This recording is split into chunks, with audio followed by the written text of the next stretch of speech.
ভারতবর্ষ তথা বাংলার বুকে ঘটে যাওয়া 1859-60 সালের নীল বিদ্রোহ ভারতবর্ষের ব্রিটিশ প্রশাসনকে যথেষ্ট অশনি সংকেত দিয়েছিল।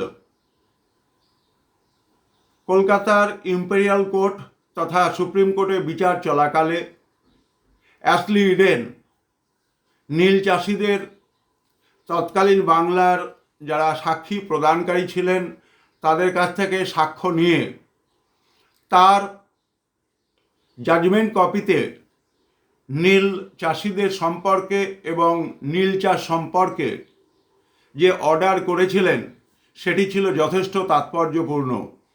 আমাদের যে সিলেবাস রয়েছে সেখানে আমরা তৎকালীন বিচারক অ্যাশলি ইডেনের সাক্ষ্য প্রমাণের মূল সারাংশটা পাই, কিন্তু সেখানে পরিষ্কারভাবে উল্লেখ থাকা দরকার যে এটি হচ্ছে অ্যাশলি ইডেন নীল চাষি এবং তৎকালীন বাংলার যারা নীল চাষিদের সপক্ষে সাক্ষ্য দিয়েছিলেন ইম্পেরিয়াল কোর্ট বা কলকাতা সুপ্রিম কোর্টে, সেটা আমি তুলে ধরছি। অ্যাশলি ইডেন তার জাজমেন্ট কপিতে বলেছিলেন, নম্বর 1, নীল চাষ কোনোভাবেই লাভজনক নয়, সুতরাং এই চাষ অবিলম্বে বন্ধ হওয়া উচিত। জাজমেন্ট কপির 2 নম্বর সিদ্ধান্ত, নীল চাষ যথেষ্ট পরিমাণে হয়রানিমূলক ক্রিয়াকলাপের সঙ্গে যুক্ত। যেহেতু এটি হয়রানিমূলক ক্রিয়াকলাপ এবং বিভিন্ন ধরনের অত্যাচারমূলক বিষয়ের সঙ্গে সংযুক্ত, সেহেতু মানবিক দিক থেকে বিচার বিবেচনা করে নীল চাষ বাংলা তথা ভারতবর্ষে বন্ধ হওয়া উচিত।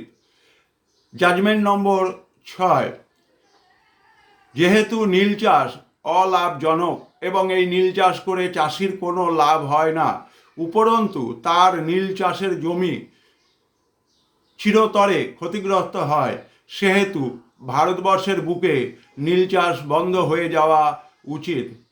জাজমেন্ট নম্বর 7, নীল চাষ কোনোভাবেই ইংরেজদের কাছে এটি এমন বার্তা দিচ্ছে যাতে করে ইংরেজ সরকার এবং প্রশাসনের কাছে তার ভাবমূর্তি নষ্ট হচ্ছে। সুতরাং প্রশাসনিক ভাবমূর্তির স্বচ্ছতার জন্য এই নীল চাষ বাংলা তথা ভারতবর্ষে বন্ধ হওয়া উচিত। আমি তোমাদের সামনে, আমার শিক্ষক শিক্ষিকা এবং ছাত্রছাত্রীদের সামনে নীল চাষ উপলক্ষে যে বিখ্যাত ইম্পেরিয়াল কোর্ট তথা সুপ্রিম কোর্ট কলকাতার যে প্রধান বিচারপতি জাজমেন্টের কপি সেটি আলোচনায় রাখলাম। ভালো লাগলে শেয়ার করবে, লাইক করবে। ভালো থেকো।